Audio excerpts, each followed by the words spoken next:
Folklore Suantraí Íosa, you're very welcome. We're looking at the readings for tomorrow, Tuesday, the 12th of April, Tuesday of Holy Week.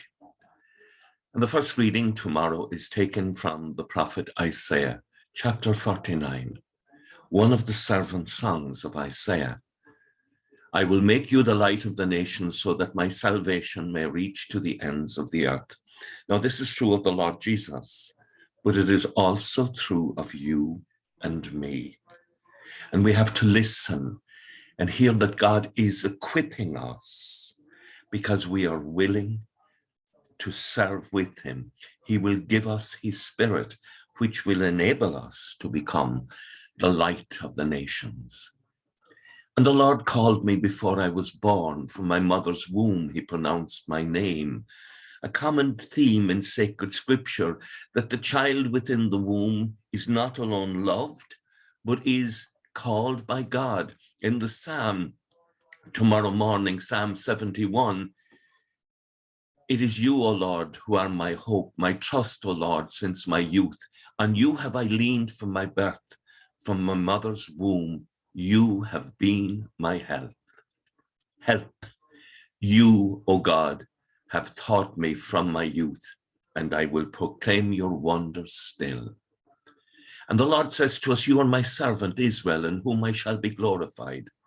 While I was thinking, I have toiled in vain. I have exhausted myself for nothing. This is very important. Quite often, priests and parents and uncles and aunts and grandparents have a sense almost of failure, that they have failed to communicate because of the difficulty of the age in which we're living in. We're living in an age in which society proclaims loudly its lack of faith. In fact, it proclaims it so loudly and so often, I think that they are uncomfortable with their lack of faith. Almost like the person passing the graveyard late at night and the owl is hooting that keeps says, I'm not afraid, I'm not afraid, I'm not afraid. All of the forces of atheism are unrelentingly proclaiming, we don't believe in God. Well, if you don't believe in God, why are you so worried about it? Why are you exercising so much?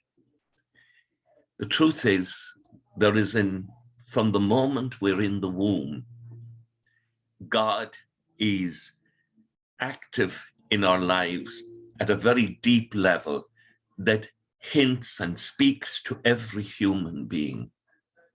And that lovely line from Isaiah tomorrow morning, now the Lord has spoken, he who formed me in the womb to be his servant, to bring Jacob back to him, to gather Israel to him. And the Lord is calling us to be available to those who have lost themselves in the atheism of the age, that the examples of our lives will be as a light. And so he says at the end of tomorrow's reading, I will make you the light of the nations so that my salvation may reach to the ends of the earth. People of faith are the candle that is lighting brightly in the darkness in an age of atheism. And tomorrow, the gospel taken from John, Jesus is betrayed by Judas and St. Peter. And when Judas goes out, we're told the night has fallen.